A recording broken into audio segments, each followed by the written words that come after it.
of America and to the republic for which it stands, one nation, under God, indivisible, with liberty and justice for all.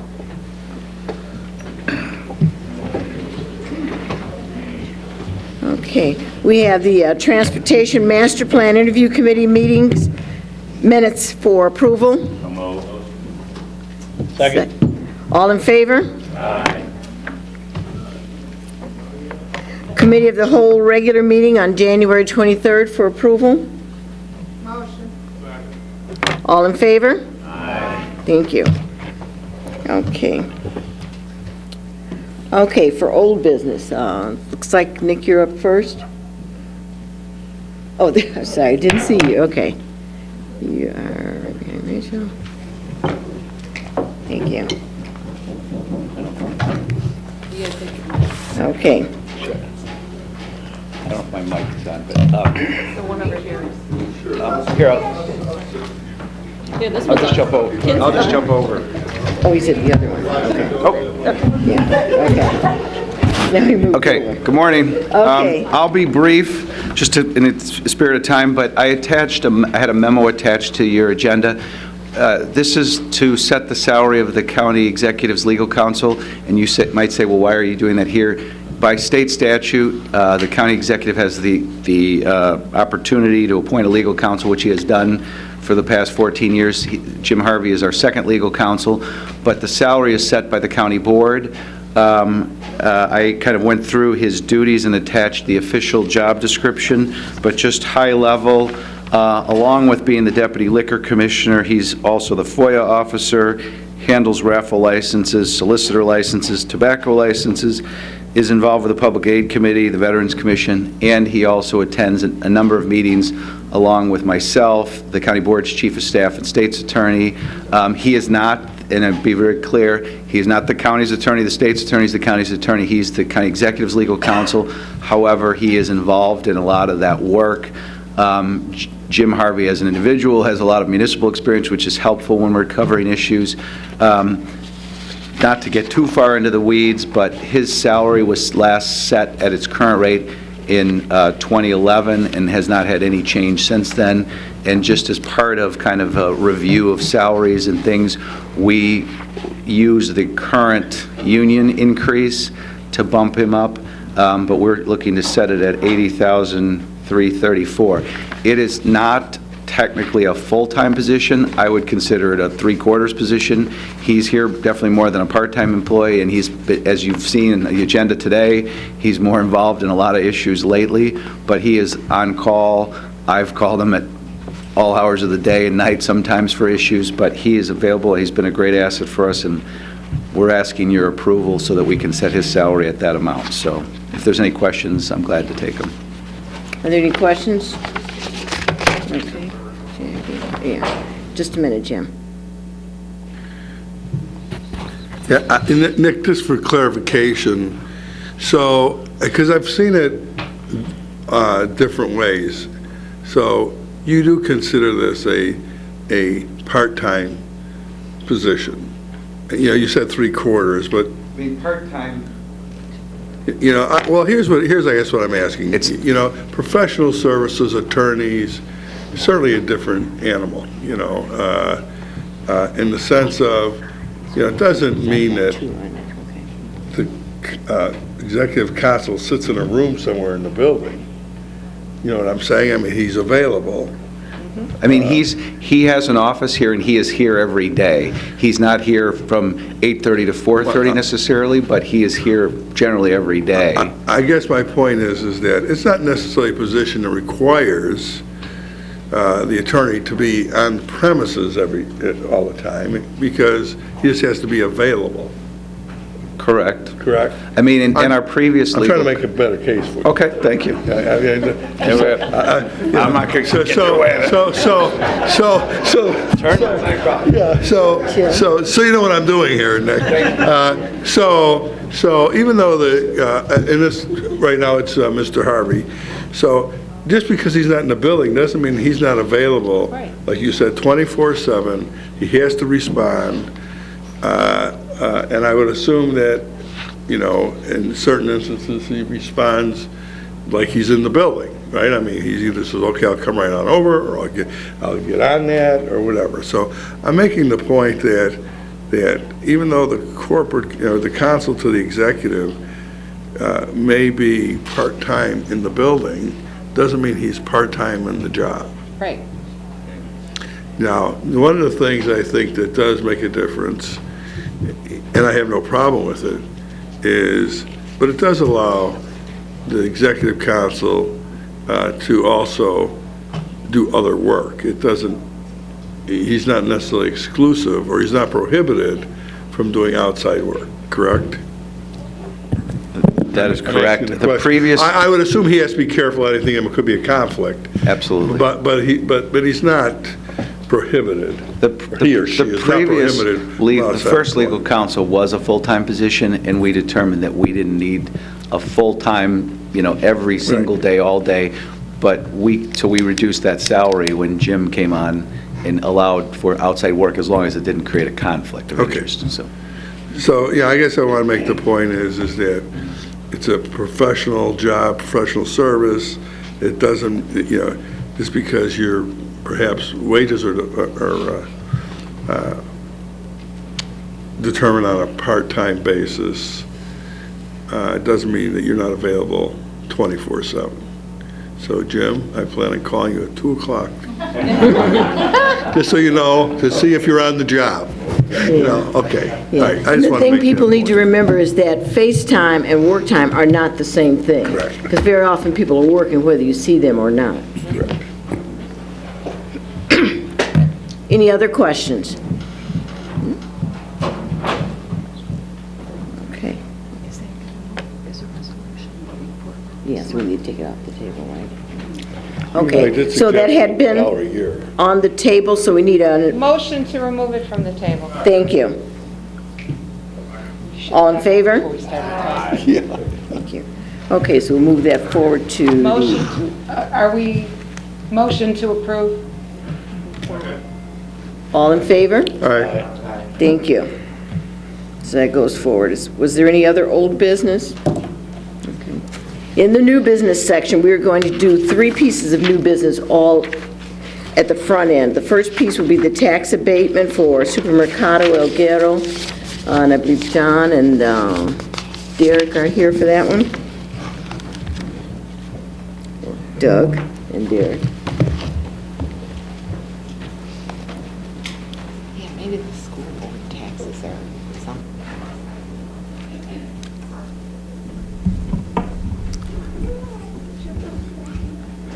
Good morning. My name is Doug Pryor. I'm with the Will County Center for Economic Development. I have with me Derek Conley from the City of Joliet, and we also have representatives from the applicant with us today in the gallery who can answer any questions as well. In your packet, you have an abatement application from Supermercado El Guerrero, which is seeking to complete a project at 118 East Jackson Street in Joliet. They are a full-service operator of grocery stores. They currently have 6 sites, 3 in Chicago, 2 in Aurora, and 1 in Crest Hill. They are seeking to fill the existing certified foods building.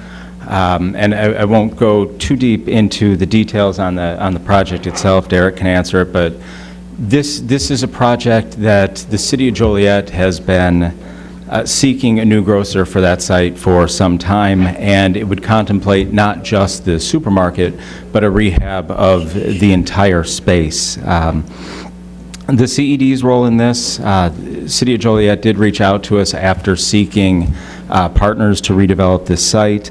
The CED, as the administrator of the abatement program for the county, took in the application from the supermarket, scored the application. It did meet the minimum thresholds based on the county's scoring for a 3-year 50% abatement. And again, that application is in your packet. The project itself, the total project costs are currently estimated at roughly $6 million. Job creation is roughly 85 jobs at full build, 50 of which would be full-time. The ask for this project is a 3-year abatement. The 3-year 50% abatement would be focused strictly on the building portion of this property, not the lot. And from a county perspective, the existing tax bill for this property is currently under $2,000 a year. It's a relatively modest property tax bill. After the improvements are made, the estimate from the Township Assessor's Office is such that we would expect that during the abatement period, should it be granted, the property tax bill for the county would move to just over $2,000 a year, and at full build, it would be roughly $4,000 a year. The other taxing bodies involved in this project are, of course, City of Joliet, which is offering a significantly more robust package for the company. High School District 204 and Grade School District 86. The Grade School District was the first to approve. They approved last night. The High School District will review this again on the 19th, and City of Joliet has passed the abatement through their Economic Development Committee, and their full council will consider it later this month. For the sake of brevity, maybe we'll leave off there. I can certainly introduce Derek to answer any questions about the City of Joliet's role in the project, and certainly if we have any questions for the applicant, they're here with us as well. Okay. Jackie, then Mike. My question is involving the 45 new full-time positions. I'm just curious what the average wage of those full-time positions are. I didn't see it. Oh, I always forget to scroll. Okay. Dang. Then you gotta divide it out. The average wage. Yeah, I got my Yeah. calculator here. Okay. Did you have another question, Jackie? 19,000 is what I'm seeing here is the average wage. $9.70 an hour. I have jobs, $12 an hour. But do they include benefits of any kind? So they do offer health to their full-time employees. What do they pay? Do they pay for it, or does, I don't know what the break is on their health care benefits. Certainly, they're here with us, and we can let Yeah. them respond. because my concern was that these jobs were not the kind of high-quality jobs that we're looking for in our community, and that if we give a tax abatement, no matter how small, it seems like we're setting a stage to just give away tax money for the piddliest little job. Next thing you know, we'll be giving a tax abatement to the Lyft driver. Just my personal thought on it. Thank you. Okay. Mike? Yeah, that was my concern in light of what we learned at legislative about a living wage. And like you said, we're not abating a lot of tax, but we're giving tax to somebody, and the employees aren't even really going to be making a living wage. So I have a problem with us giving money to somebody to pay substandard pay then. Okay. Please. Yeah, I have some similar concerns. First, let me say that we need entry-level jobs also. I understand that. Everybody has to start somewhere.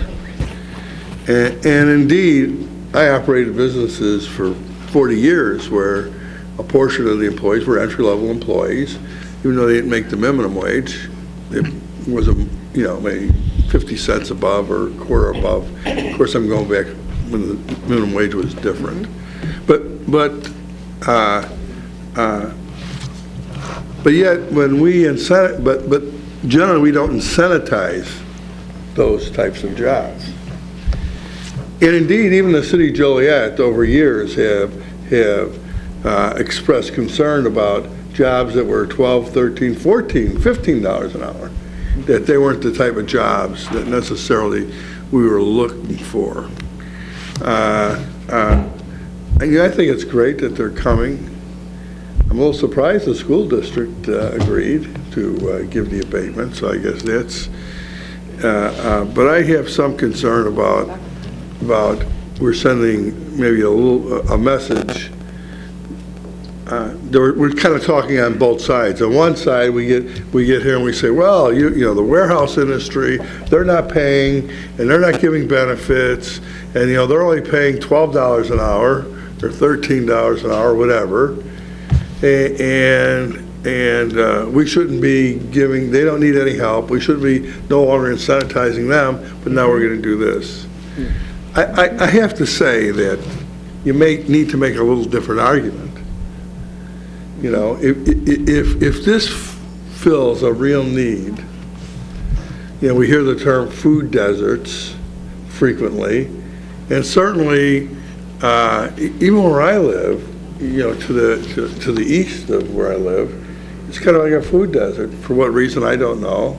So they all come to you know, they have to drive over to shop. But, you know, if that's part of the reason you're doing this, and it's just not pure, certainly it's not economics.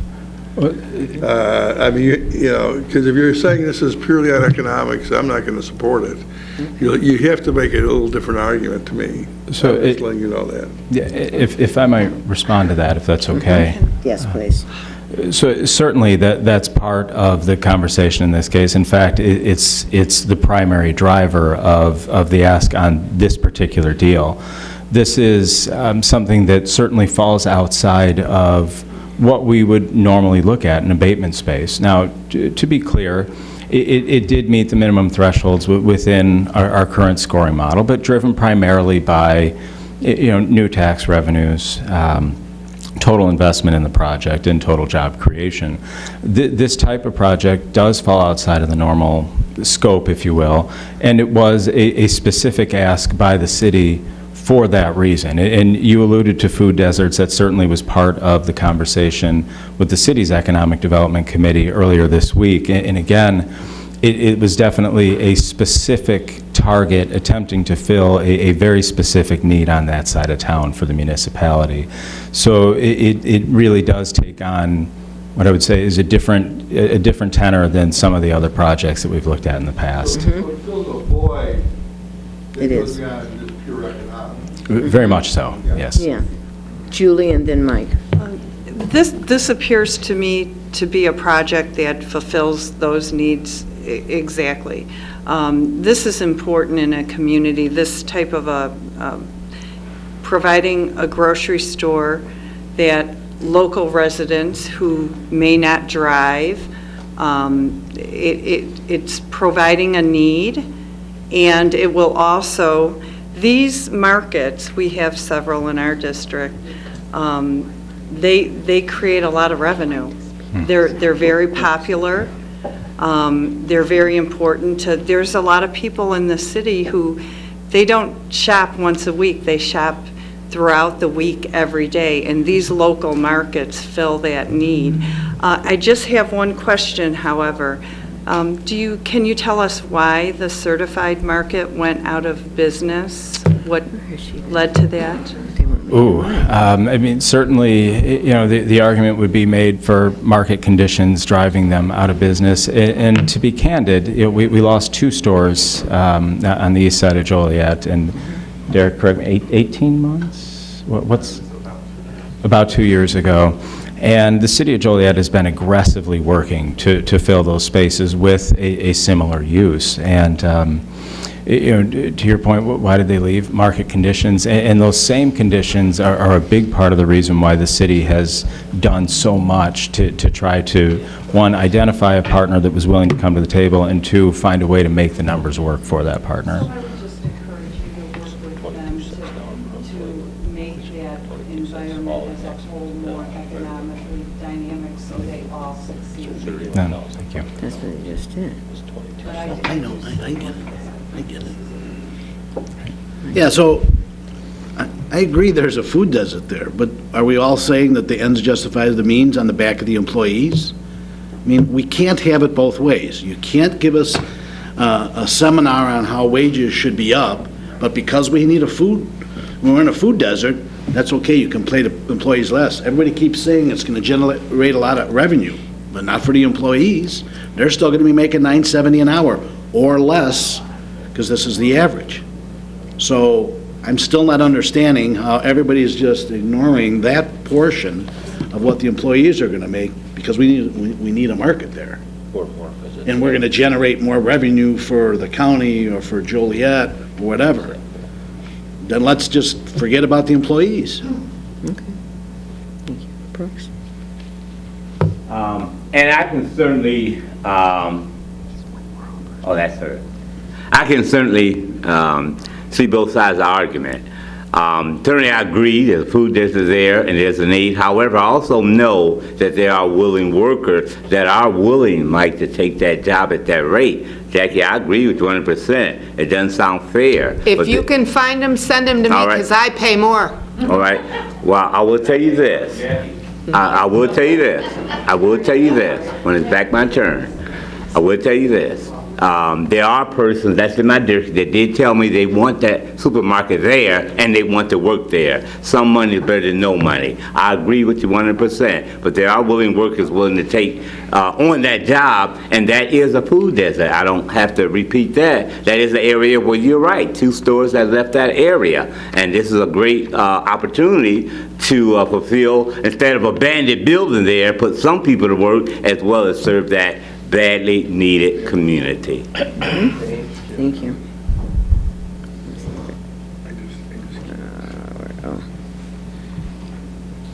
I certainly understand both sides of the argument. As someone who's been working on these types of deals for nearly 20 years, I often remind myself that we have to be cautious of what our role really is here as county board members or as village trustees, mayors, etc. I think at the end of the day, I try to look at the economic development for that community. I think we play a dangerous game when we start trying to legislate based on what an employer is going to pay an employee, because I don't really know if that's our role. At the end of the day, if he's paying too low and he's not getting any employees, well, if they're all going to Jackie's company, he's going to have to increase his wages. But I'm not sure that's an argument that we need to be involved in at the end of the day.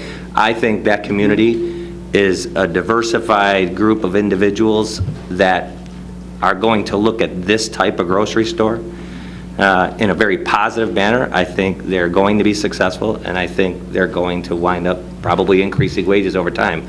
But at the end of the day, I think it's a needed area. And let's look at the amount of money when we're talking about abatements. You know, we're not talking about a big warehouse project that comes in and wants a $400,000 abatement. We're abating, what, $1,000? It's a little more than that. It's a very small amount, yeah.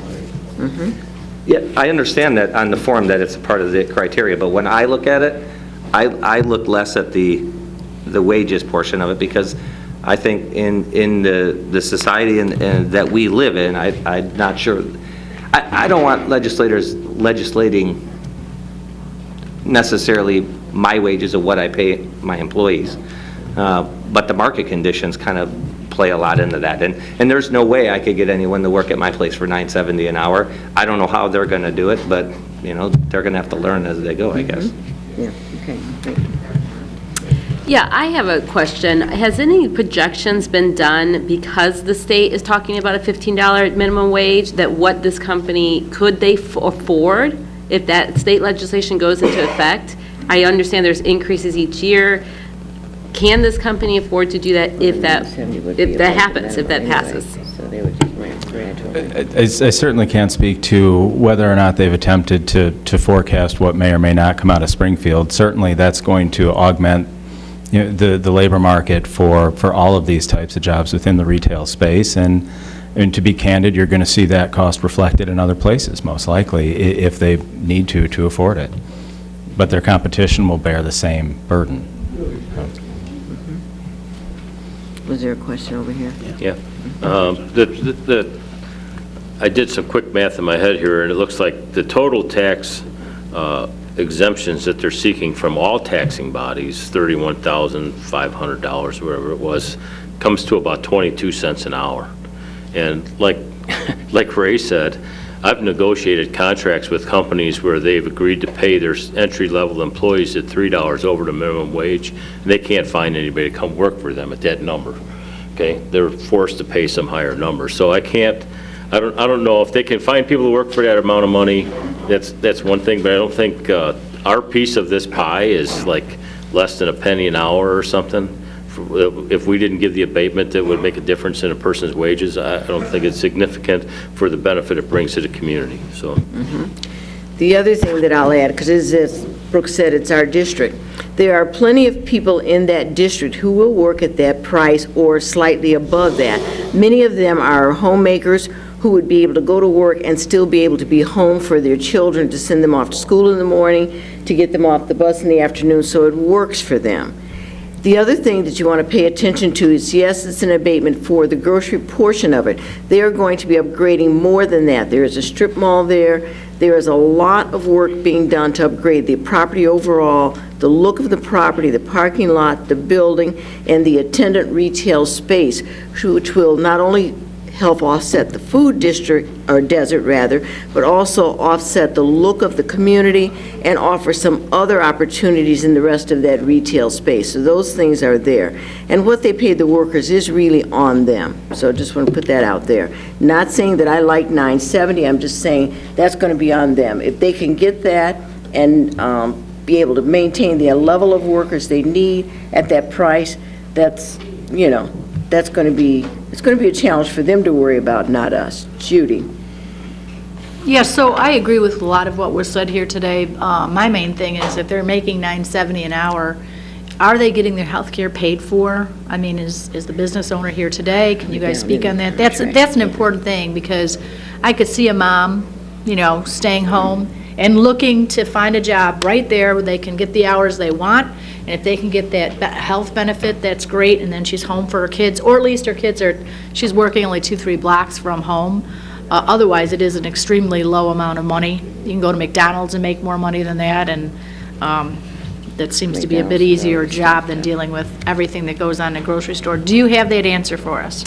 I don't have the answer. I don't know. I can invite Andres down here to respond to that question if you like. It is in the packet on the application. It says full-time health benefits, yes. Retirement, no. Tuition reimbursement, no. Part-time, no. So the only one that has health insurance on the application was full-time employees. But there's nothing there about what the cost of it is and what the premium is. Okay, that's into the business management piece of it. So we're really... Hi, my name is Andres Garcia. I'm the general manager for the Whittle stores. In regards to the wages, as you know, in the city of Chicago, every year they go. So we're following that process. Our stores in Aurora, we start them at $9.70, but we have certain positions. For example, we have employees that are at $10, $12, $13, depending on what they do and what experiences they have. So it's not $9.70 straight across. That's a starting, but if you have experience, if you're going to be our computer, person in charge, it's all different. In regards to insurance, we pay half of your insurance, and we also pay them a week's vacation also. In our stores in Chicago, we also give them sick days. We give them 5 sick days a year. So, we adjust with, legislation, let the market. Thank you. Oh, yes. Thank you. Okay. Yeah, just a minute, Mike, because he's had a chance before. I just want to say that I go to the stores out in Aurora by me. I live up in Aurora, and that part of Will County, and they are great stores. All the residents are really happy that they have something close like that, and everybody seems really happy who's working there and really helpful. So, I can't see why it would be a problem here in this area.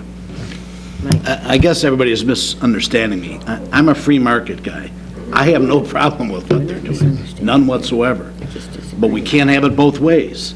We can't have presentations, and I expect we'll never have a presentation then about the wages for the warehouses and the activists that are coming in there. I expect not to see those. Ray, you weren't at the legislative meeting. It was all about the wages being too low, which were at $14 and $15, and how the temporary workers were getting paid. If we're going to have those kinds of presentation, it's got to be applied to this kind of situation.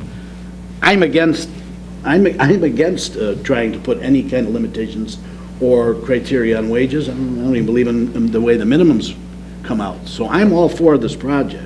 I'm just saying, we can't have it both ways in the county. We need to have one voice. It can't be by project or by situation. I don't think there's anything wrong with hearing somebody's opinion about a project or an issue that's going on in our community.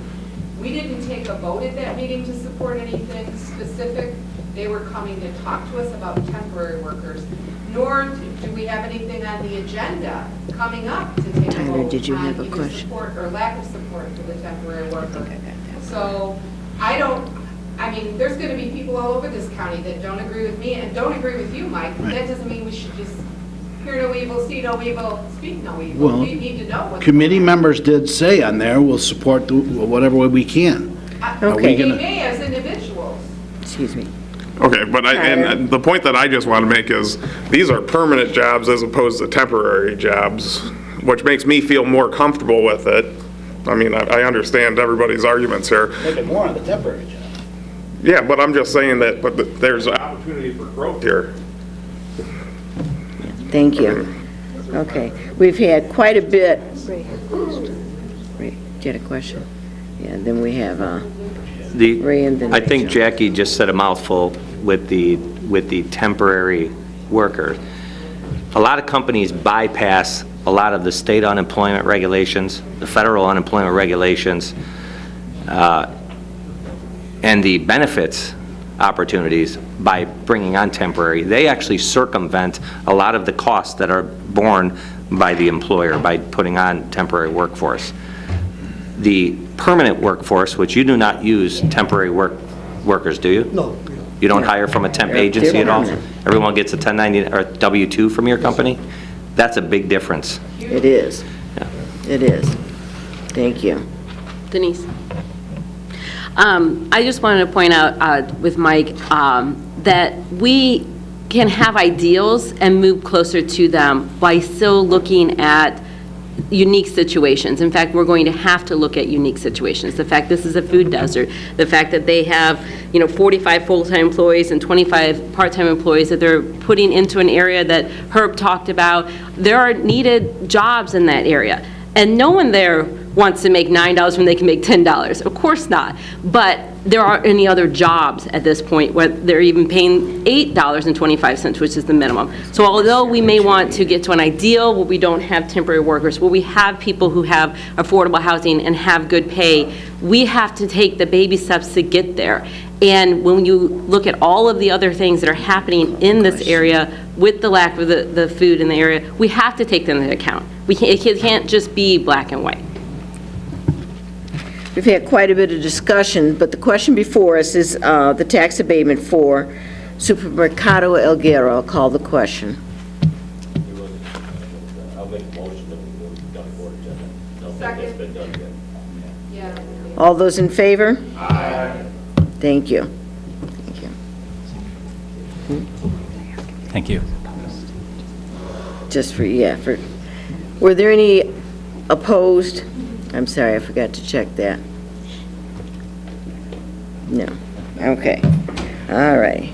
Okay, we have authorization of the contribution for United Way. This is our annual contribution. It is not different than what we typically do. Oh, there is Mike. I didn't see you come in. Hi. So our annual contribution to United Way of Will County. Mike Hennessy, the director, is here if there are questions. Second. All in favor? Aye. Any opposed? Thank you. And thank you, Mike, for your service. Thank you. Thank you. Next, we have an ordinance authorizing a joint application for boundary amendments to the Diamond Enterprise Zone. And all those in favor? Aye. Thank you. And we are pleased to have Mayor Kern and Attorney Gallo with us this morning representing the Diamond Enterprise area. They are going to be our partners in this, so we're thankful for you to you for joining us. We thank all of you, and thank you so much, Speaker. We really appreciate it, and we're happy to partner with you. So have a happy Valentine's Day. Thank you. Okay. That one, yes. You may not have been in when I said I was going to do those three at the front end. Okay. So now, back into the order, authorizing the county executive to negotiate a professional services agreement for the transportation master plan. All those in favor? Aye. Okay. Status update on the bond issuance. Karen? Okay, and she's sitting in Tyler's seat. Good morning. Attached to the agenda are all the handouts we've looked at in the month of January and February. I've also updated something that I'll go over quickly today. I do have paper copies if anyone needs them. If not, I need one. There was a little bit of concern at the last meeting, and so we're going to revisit one more time what contingencies are included when we're talking about the amounts needed to finish the courthouse and health department projects. The handout attached and what Rashawn is passing out is something you've seen before, but we added a little bit more information to it. The courthouse project includes subcontractor cost of work at $149 million. That does not include any contingency. Those work orders have already been bid out. Construction at $32.5 million. That does include a contingency of $4.5 million. I did check with our building guru, Dave Tack, and typically we spend a substantial portion of the construction contingency. The idea that, we're developing a project and 2 years later everything will be perfect, I think that's just not realistic. So we looked back on previous projects and we've spent the majority of it. The other thing included in the courthouse cost is the owner's soft cost, furniture, fixtures, and equipment. There is no contingency in that.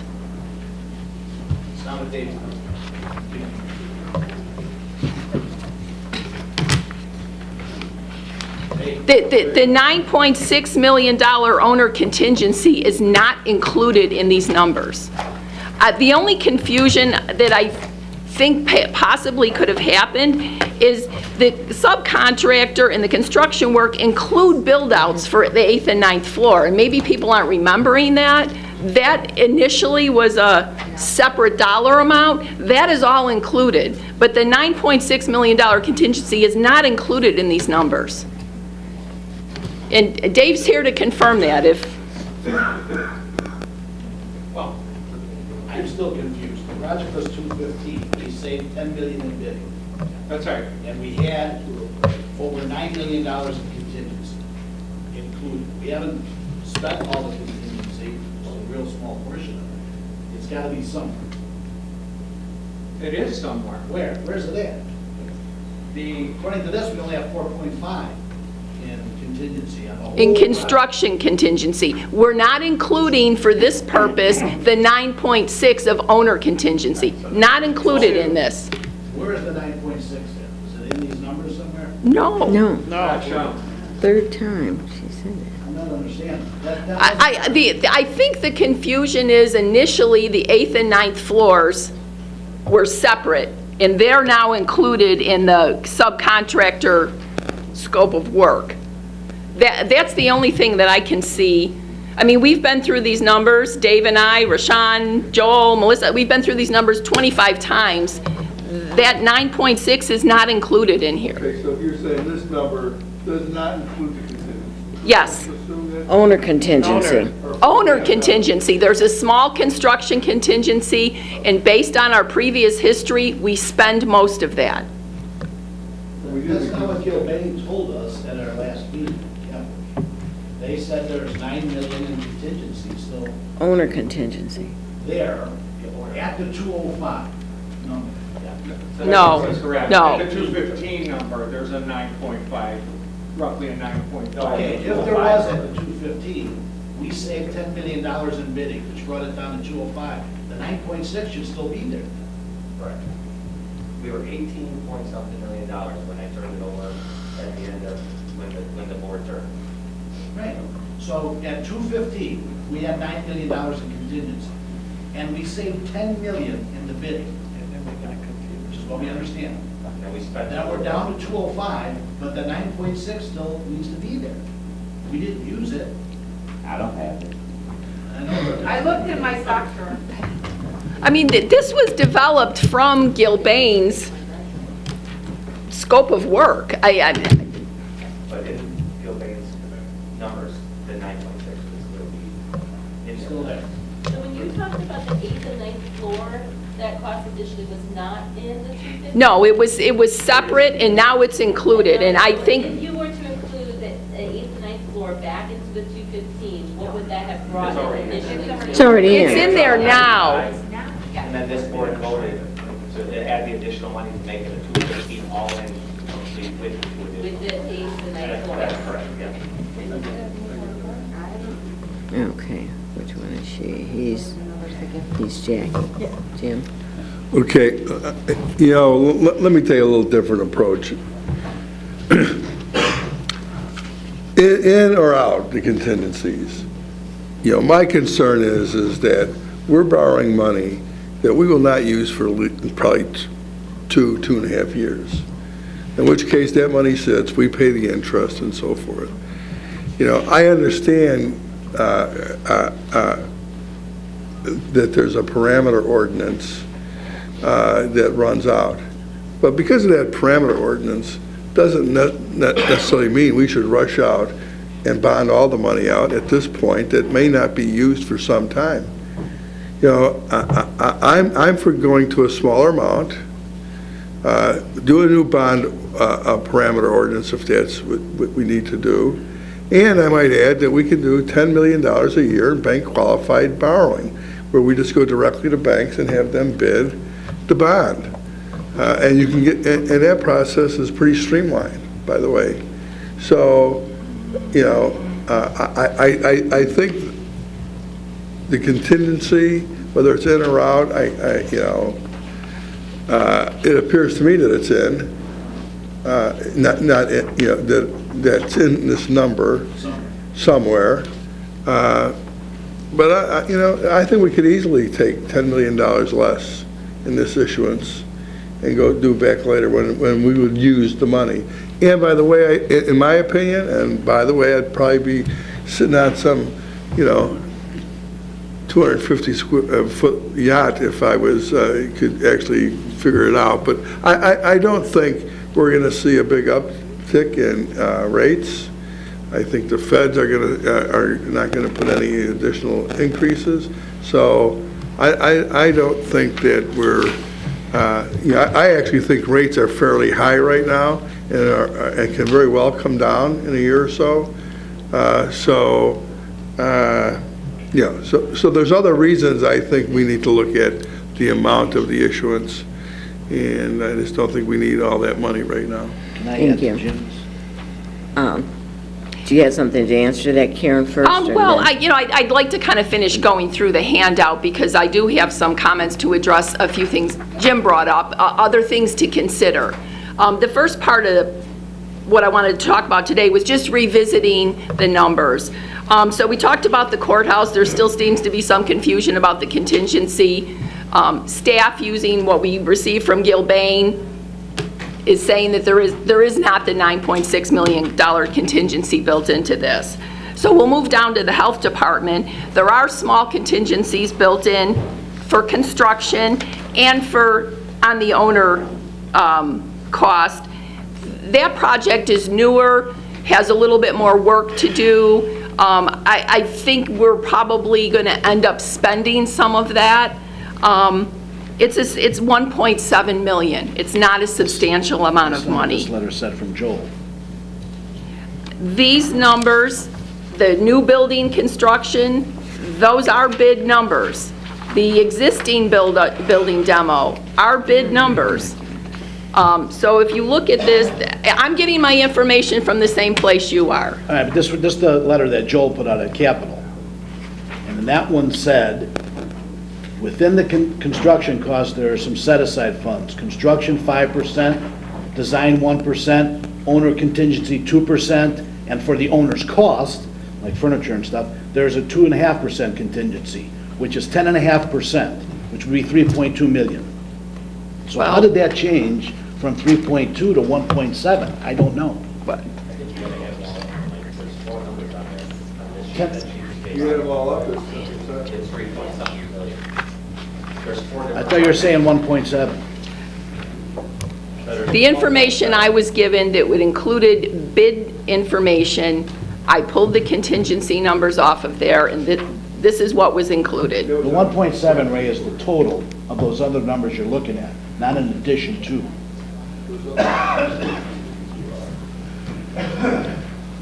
Okay.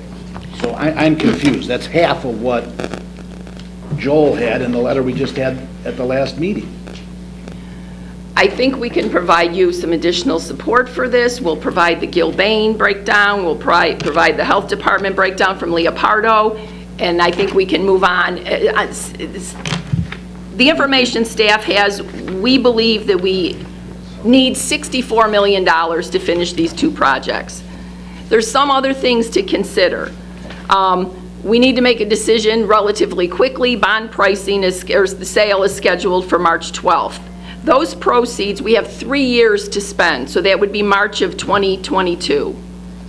This issuance does fit in with our long-term debt plan. Both of these projects are expected to be completed by the end of 2020.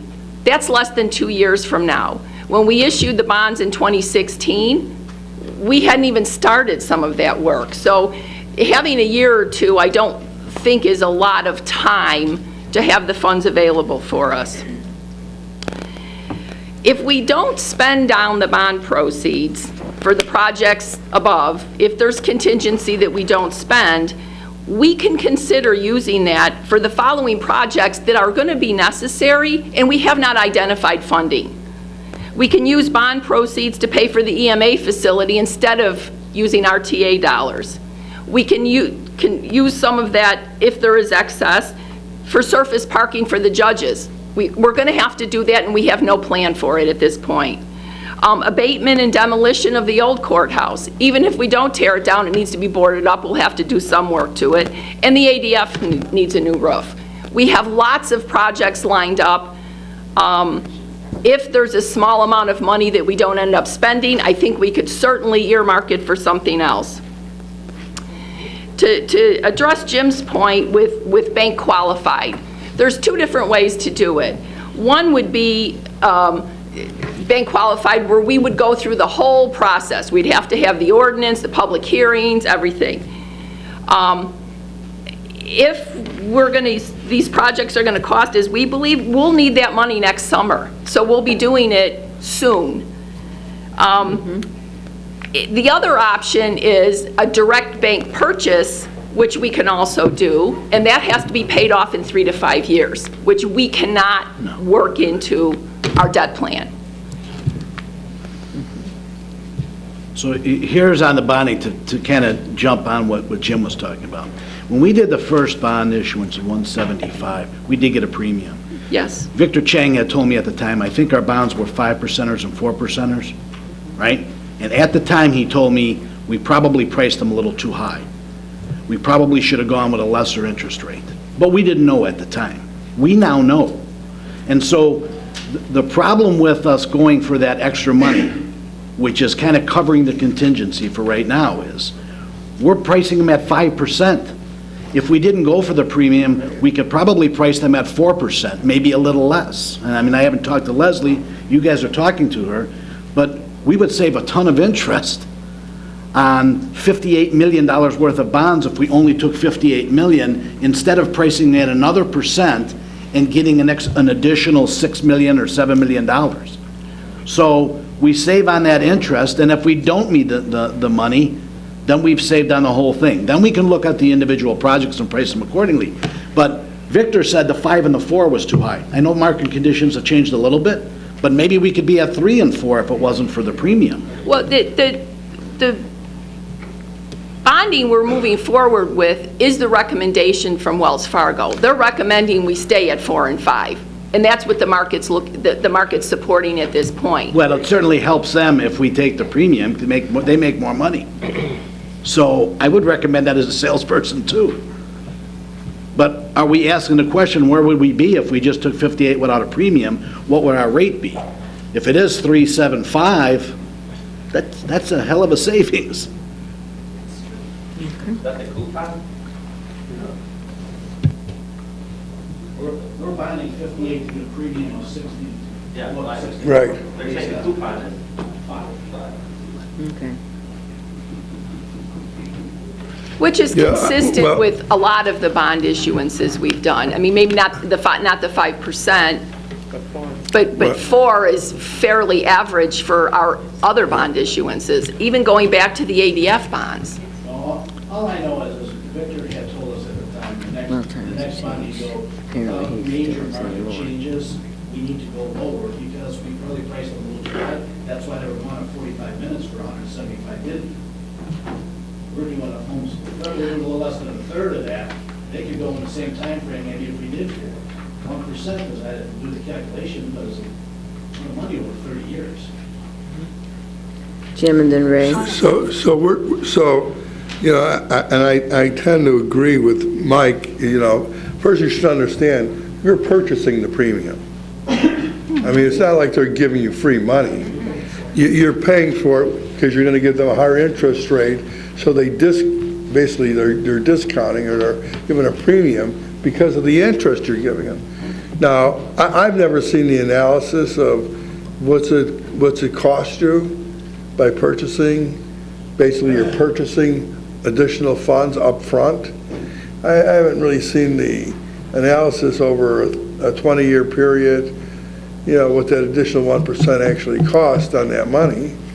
But I tend to lean now towards not doing the premium because I don't think we're going to need it, or come up with an issuance where you think whatever you think you're going to need. I'd rather have the lower interest rate. You know, I agree, we might be able to do 3.5%. But let me tell you, when a 5% tax exempt bond, that's over a 7% tax equivalency for high-end investors. And they will buy it all. You can probably get one guy say, I'll give you I'll give you 60 million, no problem. You know, because, you know, you're dealing with people, very high worth individuals who purchase these types of things. It goes through a lot of private banks and so forth. But at any rate, I think we should take another look at it. Let Leslie come back. Let her tell us that this is in our long-term financial interest. And you know, I'd rather have a lower rate. I think long-term it costs us less. That's it. At least they get the analysis. Okay. Ray?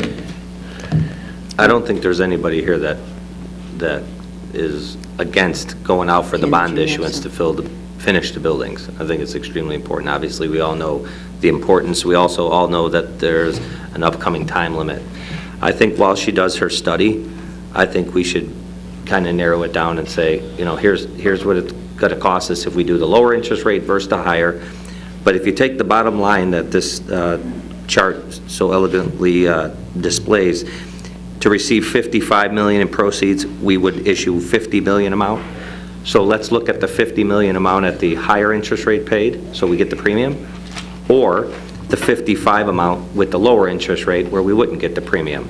And then at that time, this would be satisfactory to get us almost to completion on the majority of these projects.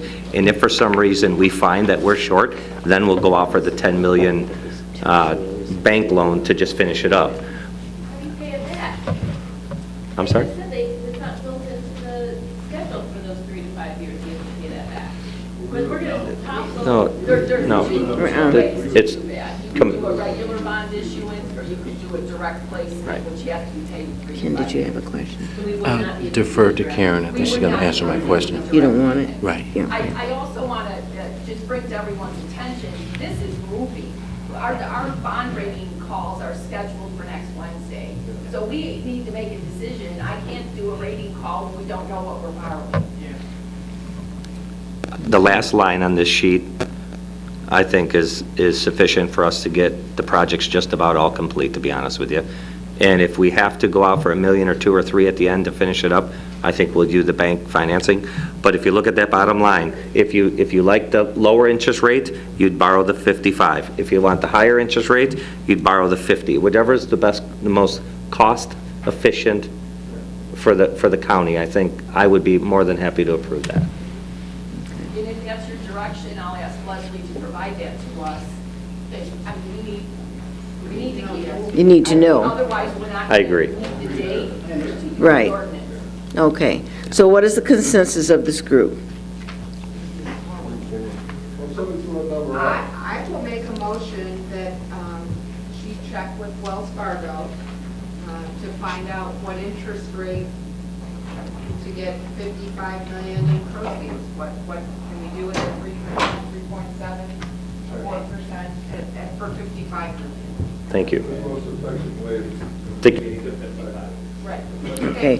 Is there a second? I'll second. Second. All those in favor? Any opposed? Thank you. One, okay. Thank you.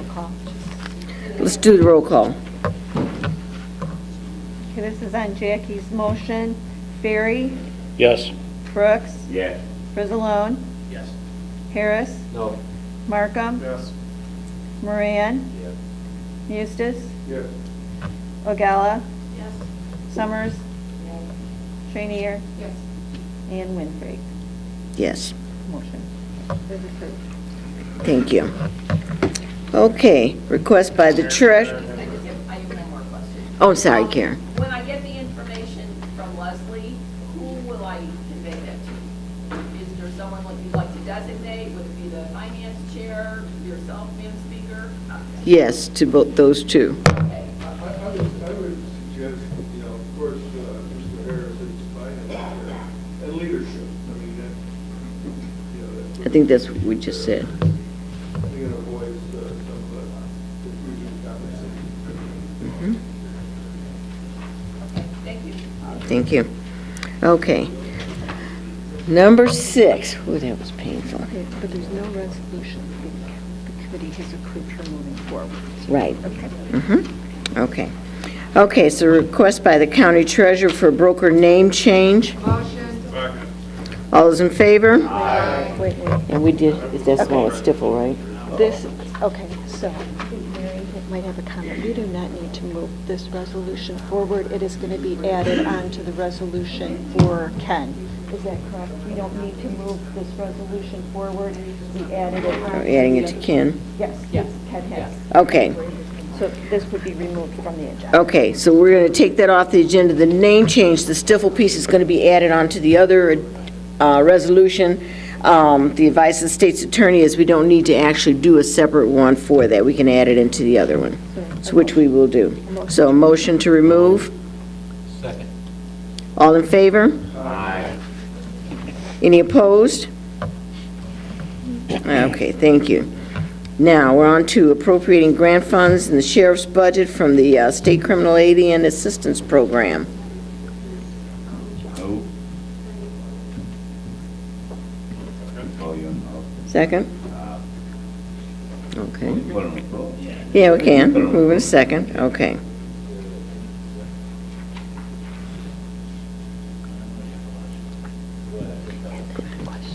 Morning. This is the drawdown for the SCAP Federal Grant Program, which is State Criminal Alien Assistance Program. At the advice of the Finance Committee, I've gone back and changed these numbers. Hopefully it satisfies the Executive Committee. We're putting these funds towards hiring 2 full-time deputy correctional officers, which we think is the most effective way to eat into that overtime problem. There's a balance of $29,000 after those salaries and fringes we can put towards overtime, and we have a partial payment towards their academy. Okay.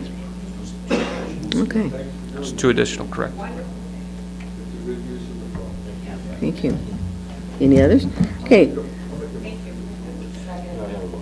Thanks. All those in favor? Aye. Any opposed? Just a question or comment. Be sure to ask us for the snow blower. Yes, ma'am.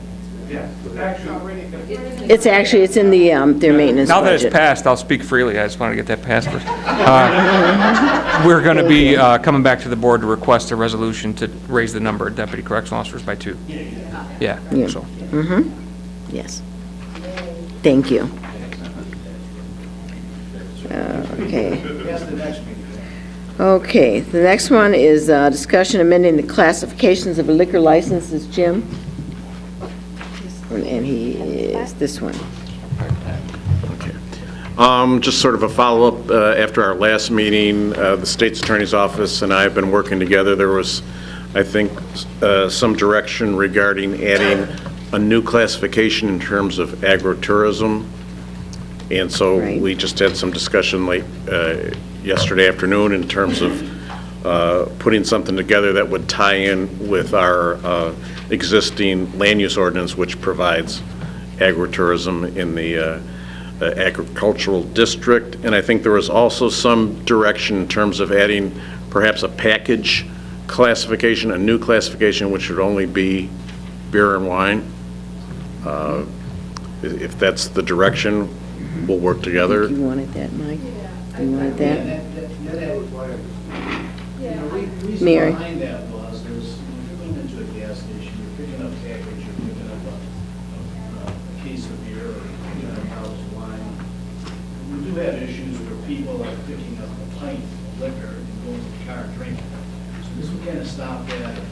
And I think we also have, like, one of our local gas stations that's looking to get a liquor license. Would be amenable to Beer and wine? Okay. So you want to do a step down in the package for beer and wine? Okay. Okay. And so that is just for discussion, and Jim, are you looking to have some language for the next month? Yeah, you know, we looked at the Homer, you know, because we have an existing use, the Conal operation. We've looked at that, you know, we've collaborated with them, and Mary and I will work together in terms of bringing something more, you know, specific, but, you know, that operation, if we model it after that operation, you know, doesn't provide package. It's a full bar type of operation that allows it on the premises. It doesn't restrict it to a building like with our traditional liquor licenses. So, you know, that's sort of what we're using as a rough model, but we'll tie it into our land use ordinance because the Homer's sort of sitting out there, and they had things like only carafes of wine and pitchers of beer, which I don't think was part of our direction. Right. Okay. I just had a question about this definition sheet. I'm guessing that's what this is. Why we would have in a liquor ordinance discussion information about a farmer's market, unless, and you're going to tell me, I'm sure, that we're going to allow wine sampling or selling at a farmer's market. Well, I passed this out because I think we need to have more clarification of what Cool. Thank you. What you have is our land use ordinance. This is our zoning for agritourism, and it is broken down into these subcategories.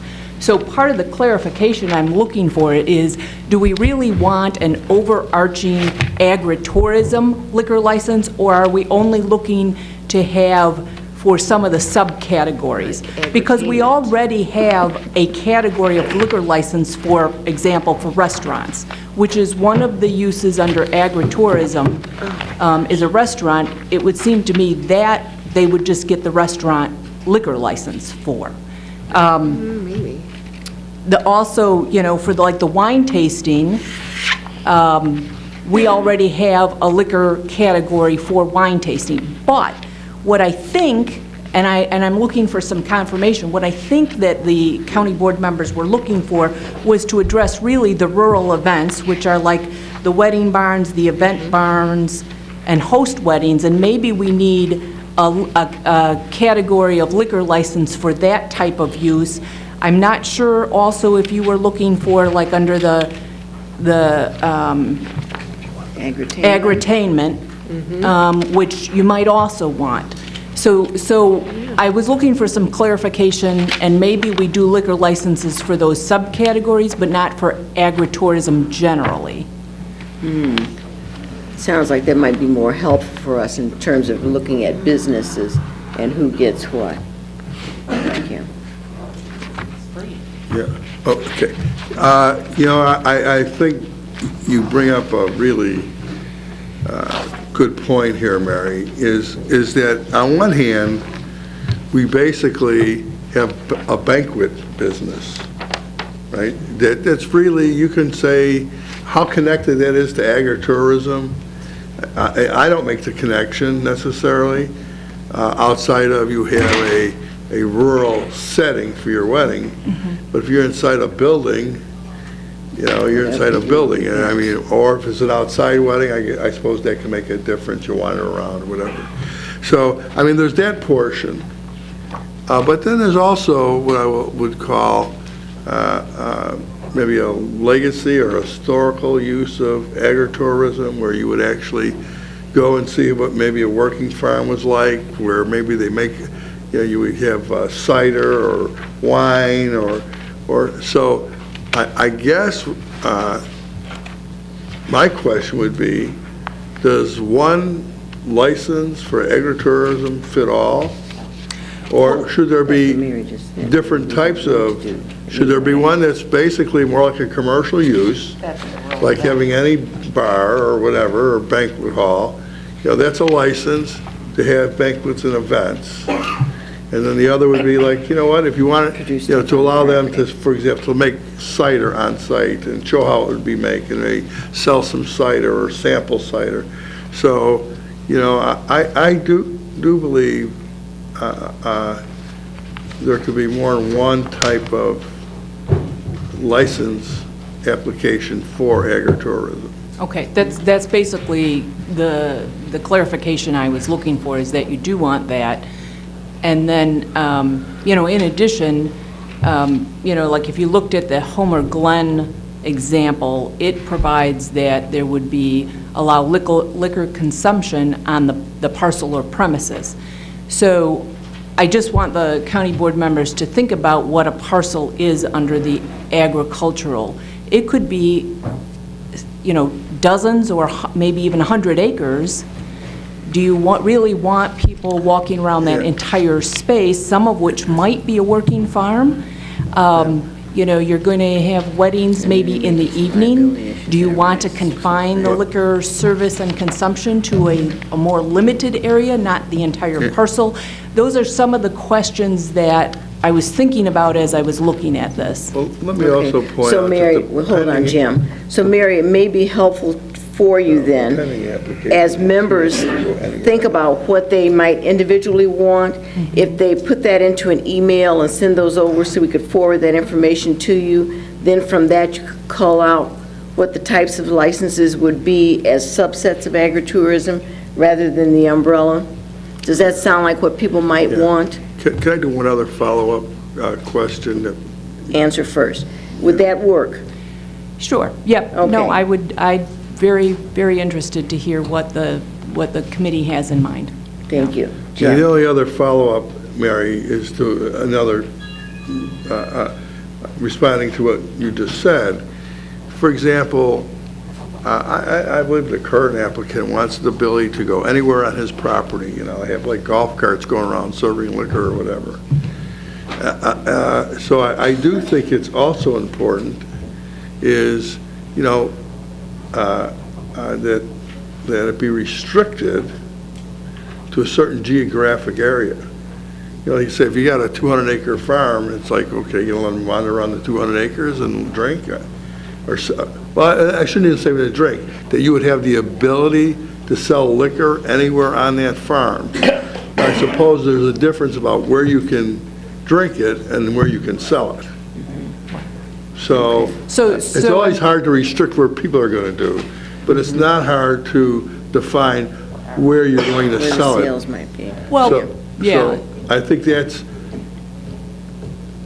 okay, maybe another way of approaching it. That's all. So am I understanding that you want it, maybe in a structure or a building is where the liquor can be sold from?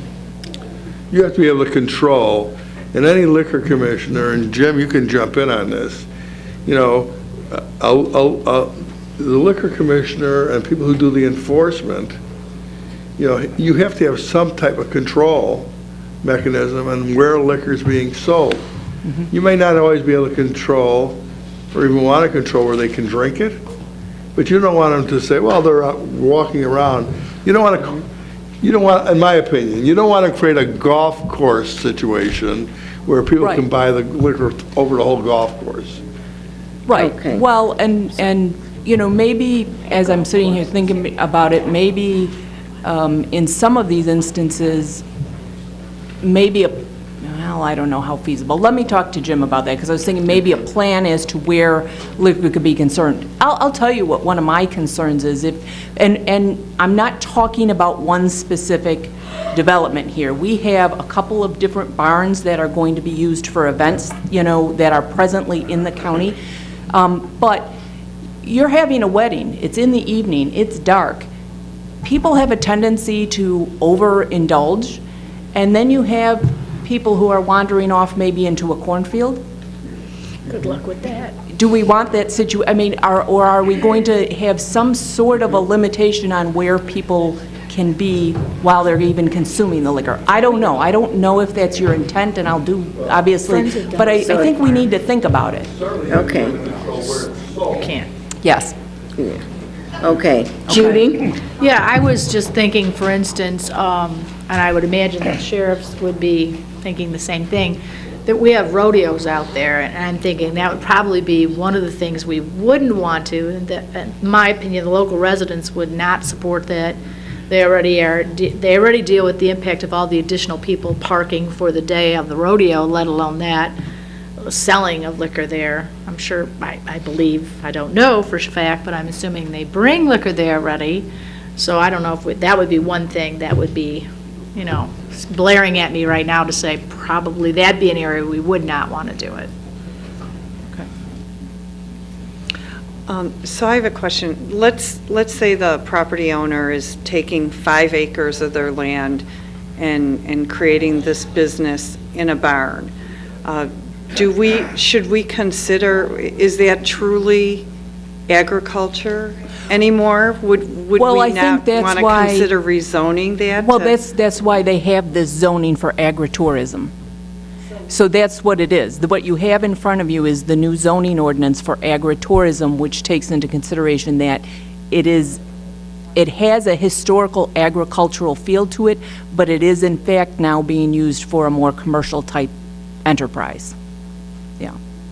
I was surprised when I saw the structure because everyone calls it a barn, but Well, and I'm gonna caution you against focusing in on one property, because as I said, we have several different properties that are looking at agritourism and wedding barn type situations.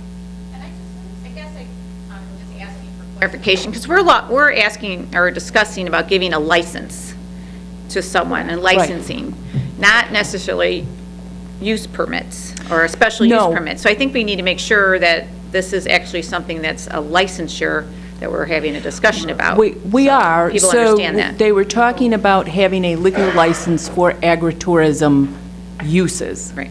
So I brought the zoning uses so you understood what the agritourism uses are, and perhaps all of those uses don't lend themselves to a liquor classification or a liquor permit. And part of the clarification I'm looking for is, are you looking for a liquor classification for an overarching agritourism, or are you looking for a classification to deal with agritainment, or a classification for rural events as subcategories under the agritourism? But you wouldn't necessarily want a liquor license for every single use. That's what I'm saying, yeah. Yeah, yeah. And so that was my question. If we do the agritourism license, if I understood what Denise asked earlier, we can just pick some of these 11 subcategories. We do not have to approve them all. Correct. Okay, because I picked my 3. As did I.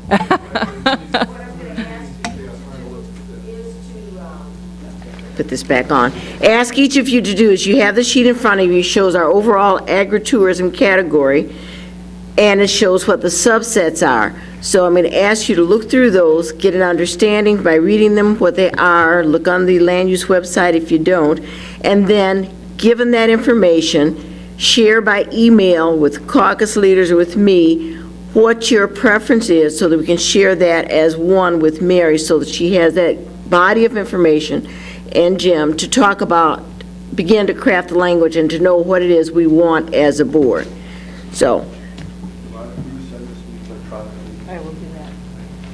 Good question. Yes, I wanted to just also say that if we did for some reason do an overarching one, I wanted to, I guess, have Jim weigh in on, and it came down to like a restaurant one, could we, I guess, advise each applicant, because these would only be people who had the special use of agritourism to begin with. So then let's say they had a restaurant on there, it might be more prudent for us to advise them to get a restaurant liquor license anyway, even if this wasn't umbrella. I mean, would that be correct, that we could prioritize which license would be most applicable? And that's part of the clarification. I don't know that if they are using it as a restaurant, that they would have an agritourism-type liquor license. They would get the restaurant license we already have on the books. Right. So even if this was overarching, though, is my point, is it may not ever come down to that, if that's the decide, if we say, yes, all 12 of these should be applicable, but then when they go to apply, they may not be applying for that particular license if one already exists that makes more sense. Correct. Just want to be clear about that. Okay. So, Mary, do you need something else from us? No. Okay. So this will come back to the meeting in March. Yes, it will come back to the March meeting. And you will all get the information in your email so that you can have it electronically. Okay, authorizing the county executive to execute a memorandum of understanding between the county of DuPage and the county of Will for watershed planning along the east. All in favor? Aye. Okay. Authorizing the county executive on the sublease for CED. Move. Second. All in favor? Aye. Any opposed? No, all right. That's one thing about being late. Authorizing the county executive, IGA with New Links Fire Protection. All in favor? Aye. Any opposed? IGA for, with Moni on the fire protection. All in favor? Aye. Any opposed? IGA with the Village of Plainfield on the radio system. All in favor? Aye. Any opposed? IGA with Manhattan Fire Protection. All in favor? Aye. Any opposed? Replacement hires for Sunny Hill. All in favor? Aye. Any opposed? Sunny Hill again. Second. All in favor? Aye. Any opposed? Okay. Replacement hire pre-posting for land use. This is for the building inspector. All in favor? Aye. Any opposed?